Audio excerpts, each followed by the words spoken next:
Hey everybody, it's Garrett and Katie, back for day 48 of 100 blends in 100 days. Today we are starting the Appalachian Trail series from Cornell and Dehiel. Spoiler alert, I've had them all. Big surprise. Yeah, I have learned that there is nothing in this series I have not enjoyed, and I'll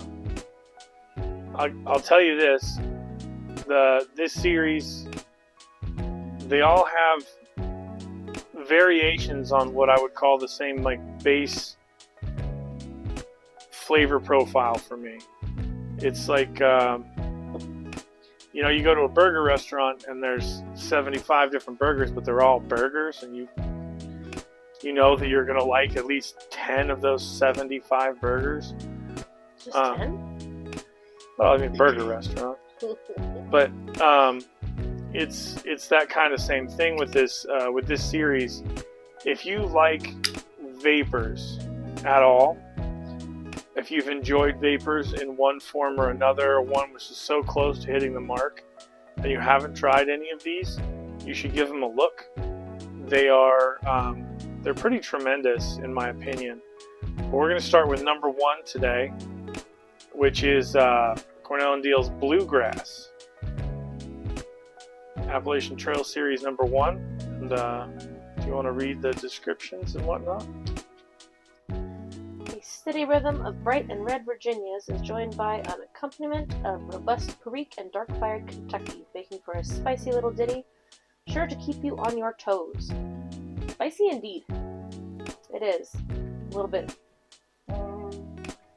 Airs on the more spicy side for me. I like a little bit of that, but I don't like a lot of that. This one has a bit more. This one is the second spiciest, I think, out of the 5.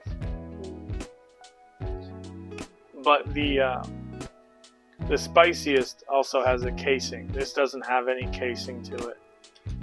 So the spiciest one I think you'll enjoy, just because there's some other sweetness added in there as a sort of counterbalance.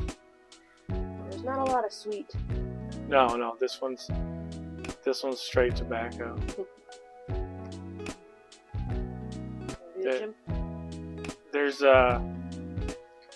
There's no way to try the bluegrass and tell yourself that, like, oh, I think I taste blah blah blah. No, this is tobacco.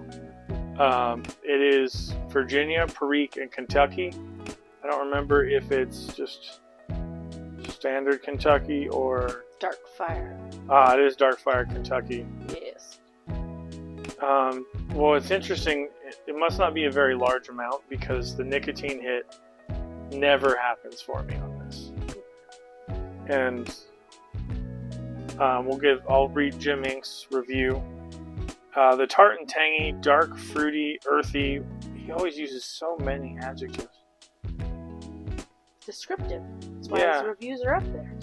The tart, tangy, dark, fruity, earthy, woody red Virginia is complemented by the grassy, citrusy, bright Virginia. Then the spicy, raisiny, plummy, figgy Perique is just more than a condiment. The woody, mildy, nutty, earthy, lightly floral, fairly dry, and sour dark-fired Kentucky plays a slightly more important role than the Perique, and is a supporting player.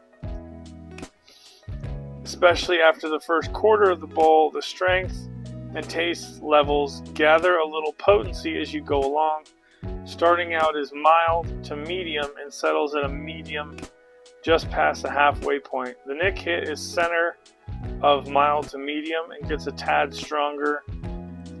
At the same time, the strength and taste aspects do. It won't bite or get harsh, has no dull moments, burns cool, clean, and slightly slow, with a fairly rich, consistent flavor, leaving little moisture in your pipe. Needs few more than an average number of relights, has a pleasant, lightly filling aftertaste, can almost be an all-day smoke for experienced smokers, and repeatable for those who aren't. Alright, so after that mouth salad, You want to read it faster? No, I do not. Sure. Little tongue twister?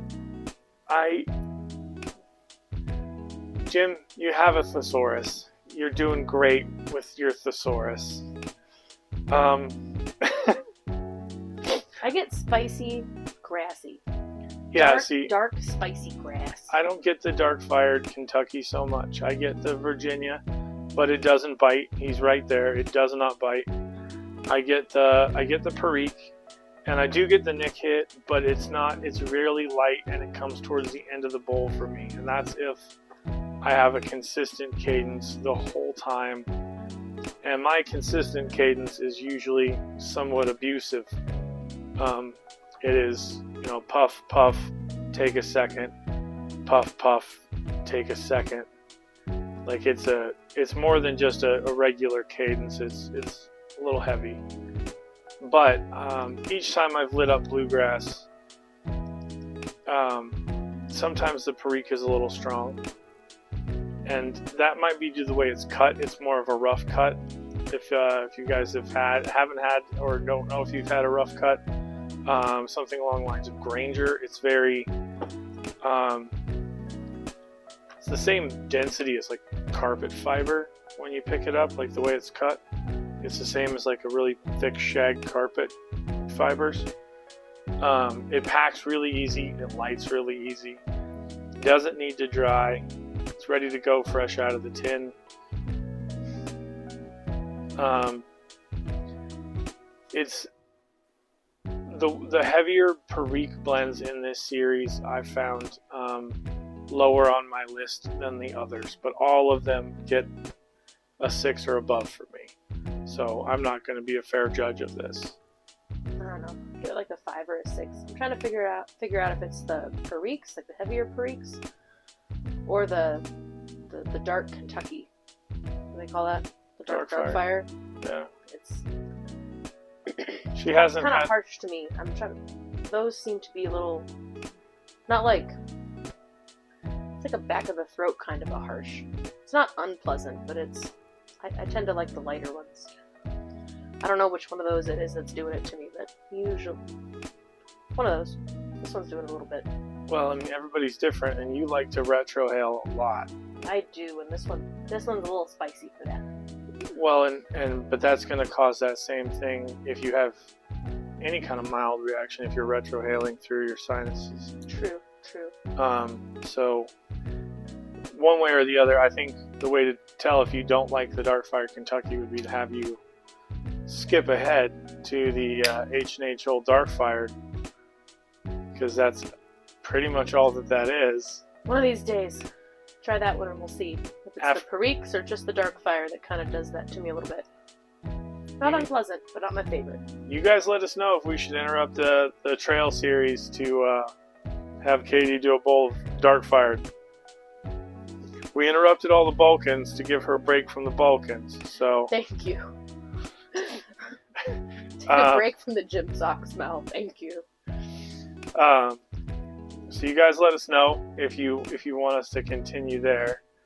Did you give your out of 10? Yeah, I think so. 5-ish. 6 for me on this one, but they pretty much just go up from there. So I can guarantee you I will always have a tin of this stuff around. Not perhaps just the Bluegrass, maybe one of the other of the Trail series. Some people know that I have a small love affair with number 3 in the series, which is Blue Ridge. Oh! Is it? Yeah. Oh, that makes sense.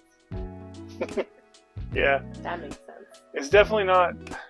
So, it's one that I go back to, but to be clear, it has never lit up that super happy button for me. It's never been like you know what I could smoke every day for the rest of my life? Is this. I haven't... That's not it. And that's part of what we're looking for. Bluegrass is also not it, but it's not bad. And I don't mind having it in the cellar. But I think that'll do it for day 48. And we'll see you guys tomorrow. You have a good day.